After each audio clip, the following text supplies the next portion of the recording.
শিলিগুড়ির দার্জিলিং মোড়, সেখানে ভেঙে ফেলা হলো বিশ্ব বাংলার লোগো। এই দার্জিলিং মোড়ে ছিল বিশ্ব বাংলার লোগোটি। দার্জিলিং মোড়ে এবার এই বিশ্ব বাংলার লোগো ভেঙে ফেলা হলো।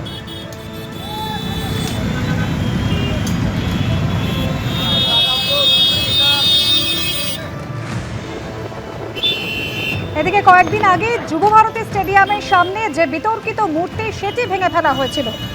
প্রাক্তন মুখ্যমন্ত্রী মমতা বন্দ্যোপাধ্যায় তার কনসেপ্ট এবং ডিজাইন করা যে মূর্তি ছিল, ক্রীড়ামন্ত্রী তিনি জানিয়েছিলেন যে এই বিতর্কিত মূর্তিটি ভেঙে ফেলা হবে। যুবভারতীর সামনে বিতর্কিত মূর্তি ভেঙে ফেলা হয়েছে আগেই, আর এবার শিলিগুড়িতে ভেঙে ফেলা হলো বিশ্ব বাংলার লোগো।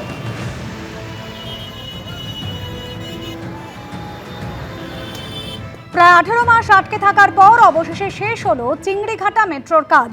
120 ঘন্টায় কাজ শেষ করলো রেল বিকাশ নিগম লিমিটেড। গতকাল রাতে চিংড়িঘাটা ক্রসিং এর উপর অংশের কাজ শেষ হয়, আর এর ফলে মেট্রো পরিষেবা পৌঁছে যাবে সেক্টর 5 হয়ে নিউ টাউন পর্যন্ত। মেট্রোর দ্বিতীয় দফার কাজের জন্য সকাল 8টা পর্যন্ত ইএম বাইপাসে যান নিয়ন্ত্রিত হয়েছে। মেট্রোর কাজ শেষ হওয়ার পর উঠে গেল সেই যান নিয়ন্ত্রণ।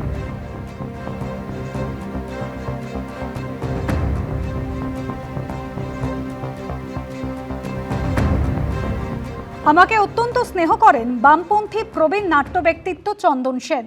আমি রং দেখে কোনোদিনও নাটক দেখতে যাইনি। সম্প্রতি থিয়েটার দেখতে গিয়ে এই মন্তব্য করেছিলেন রাজ্য বিজেপি সভাপতি শ্রমিক ভট্টাচার্য। আমি শ্রমিক ভট্টাচার্যকে একজন থিয়েটার প্রেমী হিসেবেই চিনি। দুজনের জায়গায় রয়েছে। আমি বামপন্থাকে আঁকড়েই বেঁচে থাকব। রাজ্য বিজেপি সভাপতির এই মন্তব্য নিয়ে প্রতিক্রিয়া চন্দন সেনের।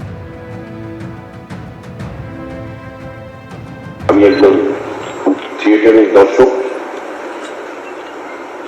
8 মাস দেখিনি এবং রং দেখে কোনোদিন থিয়েটার দেখতে যাইনি। যারা অভিনয় করেন, আমার দলের সবচেয়ে বড় সমালোচক কৌশিক সেন, সেই তার প্রথম থিয়েটার আমাকে সে স্মৃতি করে ডাকে। আমাকে যিনি অত্যন্ত স্নেহ করেন, তিনি সিপিআই এর মেম্বার ছিলেন চন্দন সেন। সবচেয়ে বেশি নাটক লিখেছেন, 81 বছর বয়সেও তার নাটক লেখা চলছে। আবার আছে 17 তারিখে একাডেমিতে শো আছে। নিহতের সংলাপ 21 বছর বয়সে লিখেছিলেন, সারা পশ্চিমবঙ্গে বিখ্যাত হয়ে গেছে। তো চন্দনদা রেখেছিল 80 বছর পেরিয়ে গেছে। এটা আমার দলের দুর্বল। শ্রমিক ভট্টাচার্য এখন বিজেপির সভাপতি হিসেবে যে কথাটা বলেছে, আমি যে শ্রমিক ভট্টাচার্যকে দীর্ঘদিন ধরে চিনি, সে থিয়েটার প্রেমিক শ্রমিক ভট্টাচার্য।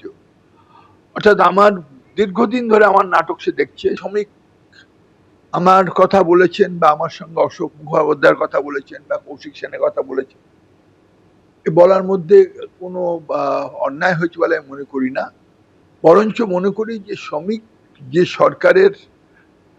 যে সরকার নতুন সরকার, বিজেপি সরকার এসছে আমাদের দেশে, আমাদের রাজ্যে, সেই সরকারের প্রধান হিসেবে শ্রমিক যদি থিয়েটারের প্রতি দৃষ্টি দেয়, থিয়েটারকে যদি দলবৃত্তের বাইরে আনতে পারে, যেটা আগের সরকার পারেনি।